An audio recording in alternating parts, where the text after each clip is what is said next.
With all guns blazing, the much-feared Melbourne three-point battery was smoking right from the outset at the Dandenong Stadium to set up a quick double-figure lead. But led by 10 points from Regina Days, the Rangers clawed their way back, as is usually the case when these great Melbourne rivals meet.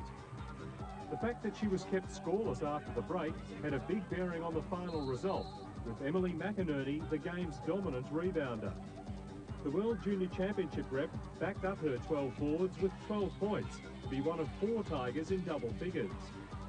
Fellow gem Jessica Bibby did her best to keep Dandenong in it, but when McInerney canned the last of Melbourne's 11 three-pointers, it was a shell-shocked Rangers who had to admit defeat.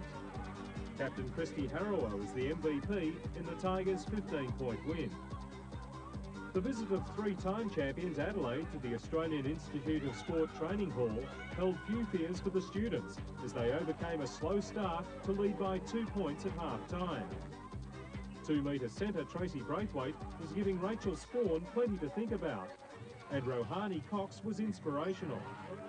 Another World Junior rep, Lauren Jackson, scored 11 points to back up an incredible 17 rebounds. But as is often the case, the AIS couldn't maintain it for a full 40 minutes, as Spawn came back to give the opposing big girls a lesson of her own. She finished with 24 points at 58% from the field, with Carla Porter second top scoring with 17, as the Lightning hit 34 second-half points to the AIS's 15. Spawn was the most valuable player in Adelaide's 17-point win. On Saturday in Perth, Mariana Vlahoff scored a career-high 30 points for the undermanned Breakers, but Canberra took the game by 7 points. The second half of Dandenong's tough Week 10 was at the Sydney Entertainment Centre, where the Flames did the damage in the first half. Tricia Fallon and Lucille Hamilton were joint MVPs in Sydney's 11-point win. While Melbourne's second game of the round was at home, it had no easier time against Brisbane. With Linton Breathies elevated to head coach and inspired by Jenny Evans, the Blazers turned a 6-point deficit just before half-time into a 6-point lead midway through the second half. This was the cue, however, for Christy Harrower to totally take control. The Melbourne playmaker did it all, including frustrate the efforts of Blazer centre Jenny Whittle.